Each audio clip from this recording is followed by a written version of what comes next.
नमस्कार दोस्तों, आपका स्वागत है। बहुत ही अहम विषय पर आज हम बात करेंगे कि स्त्री और पुरुष का जो जन्म होता है, आत्मा किस तरीके से उसका चयन करती है। कुछ लोगों को ये भी लगता है कि जैसे स्त्री और पुरुष होते हैं पृथ्वी पर, वैसे ही उनकी आत्मा भी एक नर या फिर मादी होगी और उस तरीके से ही वहाँ पर आत्मलोक में वह रहती होगी। बाद में जो नर है, जो पुरुष है, उसका पुरुष के ही रूप में जन्म होगा और जो स्त्री है उसका स्त्री के ही रूप में जन्म होगा। इस तरीके से कुछ लोगों को लगता है, लेकिन ये बात सच नहीं है दोस्तों। जो आत्मा है उसका कोई भी लिंग नहीं होता। उसके लिए उस समय जो उचित जन्म होगा, जिसमें उसका बहुत ही अच्छे से विकास समझो हो सकता है, वैसे ही जीवन का वो ज़्यादातर चयन करती है। और जितना मैंने देखा है दोस्तों, बहुत लोगों को ये भी लग सकता है कि अगर मैं पुरुष हूँ तो मुझे पुरुष का ही जन्म चाहिए, मैं अगर अभी स्त्री हूँ तो मुझे स्त्री का ही जन्म चाहिए। ऐसे बहुत सारे लोगों को लगता है दोस्तों। लेकिन ये जो दुनिया है, हमारे मन में क्या बात आती है, उस पर ये दुनिया नहीं चलती, बल्कि आत्माओं के जो विचार है उस पर यह कहीं ना कहीं दुनिया चलती है। उसमें उसको जो भी चीज़ें को ज़रूरत है, उसी तरीके से उसके जीवन में वैसी घटनाएं होती रहेंगी।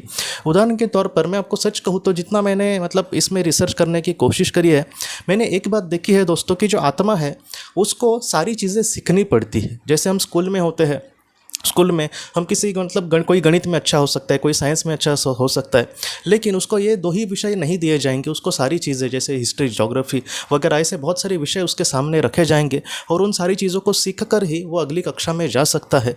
उसी तरीके से आत्मा को भी बहुत सारी चीज़ों को सीखना ही पड़ता है। ऐसा आत्मा नहीं कह सकती कि मैं एक चीज़ में परफेक्ट हूँ या फिर एक चीज़ मेरी कोई अच्छी है तो मैं उसी पर काम करूँगी। उदाहरण के तौर पर कहूँ तो कोई एक आत्मा है, वो पृथ्वी पर आकर बिजनेस बहुत अच्छा कर रही है, समझो उसका दिमाग जो है वो बिजनेस में बहुत ही अच्छा है, लेकिन पारिवारिक चीज़ों में वो कम पड़ रही है या फिर पारिवारिक चीज़ों में वो अच्छे से काम नहीं कर रही है।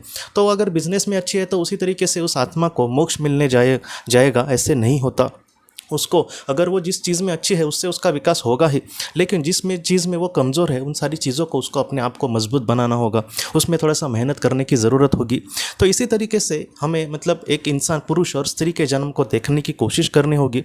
ज़्यादातर ये देखा गया है दोस्तों कि उदाहरण के तौर पर कह रहा हूँ कि अगर एक इंसान पुरुष के रूप में जीवन जी रहा है और वो स्त्री को बहुत ही ज़्यादा जैसे आपने देखा होगा कि कोई घर की पत्नी वगैरह किसी की हो या फिर घर पे जो औरतें होती है, वो एक तो कभी कभी जॉब पे जाती है, तो जॉब पे जाने के बाद भी हस्बैंड भी जॉब कर रहा है और उसकी पत्नी भी जॉब कर रही है, लेकिन घर के सारे काम हो, जब खाना बनाना हो, ये सारी चीज़ें ज़्यादातर औरतों को करनी पड़ती है भारत में। तो वो ऐसे जो इंसान होते हैं वो उनके दुख दर्द को नहीं समझ पाते। वो ये कहते हैं कि तुम अगर लड़की हो तो तुम्हें ये करना ही चाहिए, मैं तो जॉब करता हूँ, लेकिन वो भी जॉब कर रहे हैं ना। तो इन सारी चीज़ों को कुछ लोग नहीं समझते। मैं सारे लोगों की बात नहीं कर रहा, लेकिन कुछ लोग इन सारी चीज़ों को नहीं समझते। तो बहुत बार दोस्तों ऐसे अगर किसी इंसान ने अपने पत्नी को, अपने माँ को एक स्त्री होने के रूप में अगर वो उस तरीके से उनको प्रताड़ित कर रहा है, प्रताड़ित नहीं कह सकते, लेकिन उनकी दुख को, दर्द को नहीं समझ पा रहा, तो बहुत बार क्या होता है दोस्तों कि ऐसा जो इंसान होता है उसको हो सकता है कि अगला जन्म स्त्री का लेना पड़े और वैसी ही चीज़ों का सामना करना पड़े जैसे उसने पत्नी को दुख दिया है। बहुत सारे लोग ऐसे भी होते हैं कि वो पुरुष है, पुरुष में थोड़ी सी ताकत समझो ज़्यादा होती है, तो ऐसे समय में वो अपने पत्नी पर, अपने बेटी पर वगैरह गुस्सा निकालते बैठेंगे, मारेंगे पीटेंगे, ऐसी भी चीज़ें होती है। तो और ऐसे लोगों के साथ क्या होगा कि जब वो आत्मलोक में चले जाएंगे तब उनको खुद ही अपनी सारी चीज़ गलतियाँ नज़र आती है कि मैं एक पुरुष था और वो स्त्री थी, इसलिए मैंने उस पर अत्याचार किया।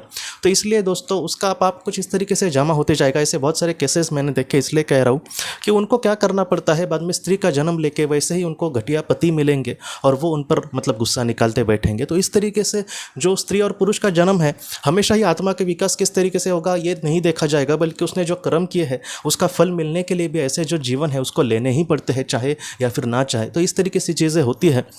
कोई ये भी कह सकता है कि कोई एक पुरुष किसी पर अपना रौब नहीं झाड़ रहा है या फिर किसी पर गुस्सा नहीं निकाल रहा, किसी को अत्याचारित नहीं कर रहा है, तो ऐसे समय में क्या उसको भी स्त्री का जन्म लेना पड़ सकता है क्या? तो उसका भी जवाब हाँ है दोस्तों। कैसे है कि जो दुनिया है या फिर जो कायनात है वो हमको ये कहना चाह रही है, हमारी आत्मा को, कि तुम सारे अनुभव से गुजरो, एक पुरुष के ही नज़र से नहीं, एक स्त्री के नज़र से भी इस दुनिया को देखने की कोशिश करो। यहाँ पर बात सिर्फ पुरुष और स्त्री की नहीं है, अमीरी, गरीबी, एक बहुत ही बड़ा इंसान कोई राजा जैसा या फिर एक बड़ा कोई नेता पकड़ो वो, या फिर एक बहुत ही ज़्यादा गरीब इंसान, इन सारी चीज़ों से हमें गुजरना पड़ता है। हमें कुछ ऐसे जन्म भी मिलते हैं कि जहाँ पे हमारे हाथों में थोड़ी सी पावर होती है, तो इसका इस्तेमाल हम किस तरीके से करते हैं, इसका इस्तेमाल हम खुद के बस फ़ायदे के लिए नहीं ना करते। ऐसे में हम कुछ लोगों का, ज़रूरतमंद लोगों को मदद कर सकते हैं, तो उसको कितना हम प्राथमिकता देते हैं। अगर हम किसी को मदद भी करते हैं तो उससे कुछ आशा तो नहीं ना रख रहे। इन सारी चीज़ों को बहुत ही ज़्यादा बारीकी से देखा जाएगा और उसके बाद दोस्तों इंसान की जो आत्मा का जो विकास है वो होता रहेगा। तो इस तरीके से सारी चीज़ें होती है। तो बहुत लोगों को ये भी लगता है कि पुरुष और स्त्री ऐसा कोई भी आत्मा का जन्म नहीं होता, पुरुष तो पुरुष ही रहेगा, स्त्री तो स्त्री रहेगी, लेकिन ऐसे नहीं होता। जैसे हमारे लिए जो उचित होगा आत्मा के लिए वैसी चीज़ें घटती जाएंगी। अगर हमने मतलब पुरुष होकर कुछ पाप करने चाहे तो हो सकता है कि उसका परत फेड़ के लिए या फिर उसका पाप का फल भुगतने के लिए हमें स्त्री का जन्म लेना पड़े। इन सारी चीज़ों में दोस्तों मैं आपको एक ही बात, मतलब 100 बात की एक ही बात इतना ही कह सकता हूँ कि जिस हाल में अभी फ़िलहाल हम हैं उसमें हम कुछ अच्छा करने की बस कोशिश करें। क्योंकि हम मतलब बहुत ज़्यादा सोच के हमें बुरा लगेगा, वगैरह ऐसे नहीं सोचना चाहिए। बस मैं आज मुझे जो ना जन्म मिला है उसमें मैं कुछ अच्छा करूंगा, क्योंकि आज का ये जो जीवन है मेरी आत्मा ने किसी न किसी कारण की वजह से चयन किया है। तो इसलिए मैं इसमें बहुत ही अच्छे से प्रकार मतलब अपना कर्म करूंगा, अपना कर्तव्य करूंगा। मैं जितना हो सके अपने आप को संभाल कर जीवन में आगे बढ़ूंगा, जितना हो सके मैं निस्वार्थ भावना से कर्म करूंगा। ऐसी जो सारी चीज़ें हैं वो हमारे आत्मा के लिए बहुत ही ज़्यादा ज़रूरी है। और उसी तरीके से अगर हम अपने जीवन में आगे बढ़ेंगे तो ऐसा जो जीवन है उसमें मतलब बहुत ही कम जन्मों में हमें मोक्ष भी मिल सकता है। क्योंकि जो विचार है उच्च गति को पहुंच गए दोस्तों, तो हमारे जो कर्म है वो भी वैसे ही बन जाएंगे। और ऐसा जो इंसान है बहुत ही अच्छे से अपने मतलब पाप ही होते हैं बीच में हमारे और मोक्ष के, क्योंकि हमने बहुत सारे जन्मों में क्या क्या चीज़ें करी है हमको नहीं पता। तो इन सारी चीज़ों का फल भुगत कर हम अगर परफेक्ट एक इंसान बन जाए, सारी चीज़ें सीख जाए जो भी हमें दुनिया में मतलब महत्वपूर्ण है सीखना, तो ऐसा जो इंसान है मोक्ष के बहुत ही करीब जा सकता है। इसलिए इन सारी चीज़ों को सोचकर थोड़ा सा दुखी होने से अच्छा है कि हम अपने कर्मों को लेकर थोड़ा सा सोच में पड़े और उस तरीके से अच्छे कर्म करें। ऐसा जो इंसान है आत्मलोक में बहुत ही ऊंची गति को ज़रूर जाएगा दोस्तों। तो दोस्तों हम अपने अगली वीडियो में मिलते हैं। आप अपने परिवार का ख्याल रखना। आपका बहुत बहुत धन्यवाद।